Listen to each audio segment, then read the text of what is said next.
My name is Glen Murphy. So I joined the military from West Virginia about 6 years ago, and we're originally from Baltimore. My family is, and my sister's also in the Navy. She's stationed in Maryland.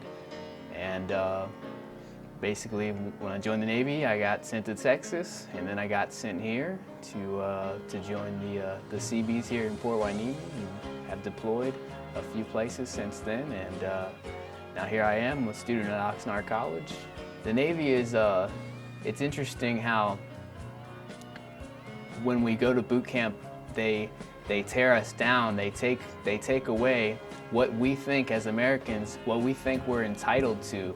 And we go through a process of submission, and when we submit, we learn how to follow others, follow the lead of others, follow examples, and we may be, too stubborn just going into the military, and that's what boot camp is for. And then we go through that submission process, and then we go through a training process, which is pretty much your whole military career.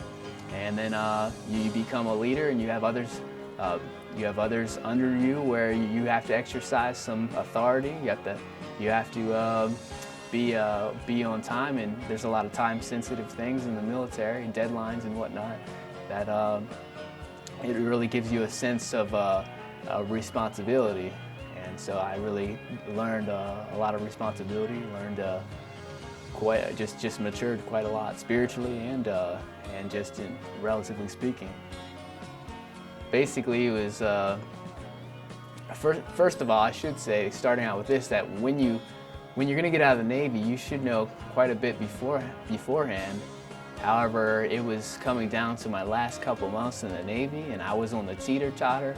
I was entertaining the idea of staying in for the benefits, for the fact that I could retire at the age of 39 if I had stayed in. But I realized that if I wanted to get out, I needed to get out soon and work on a career, work on something, and plant my roots somewhere. And in the military, obviously, we move around a lot. It's difficult to plant roots and even consider the prospect of having a family. So that was one thing I was interested in doing.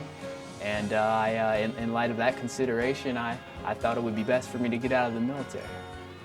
I am extremely happy with the decision I made.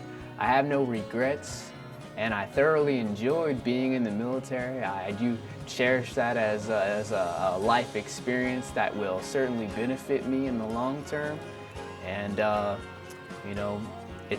still in the reserves, the Navy Reserves right now, and it is good to just keep that continuity with the Navy. That there are some benefits that I maintain by staying in the Navy Reserves, and being a full-time student here.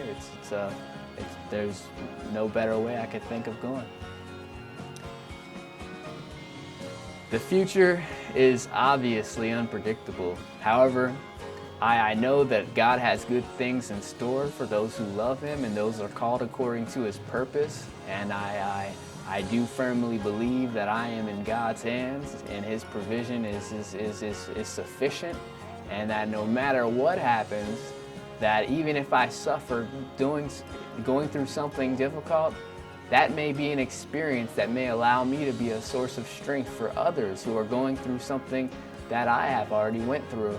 And I could be a source of strength for them. I'd obviously be able to share an extra measure of compassion for them if I go through some suffering, if I go through some hardships, but not everything's going to work out the way I expect it to, and that's okay. But I do expect good things to happen in the future, and I'm going to do whatever I can to see my plans and purposes, and obviously God's plans and purposes unfold in my life first and foremost.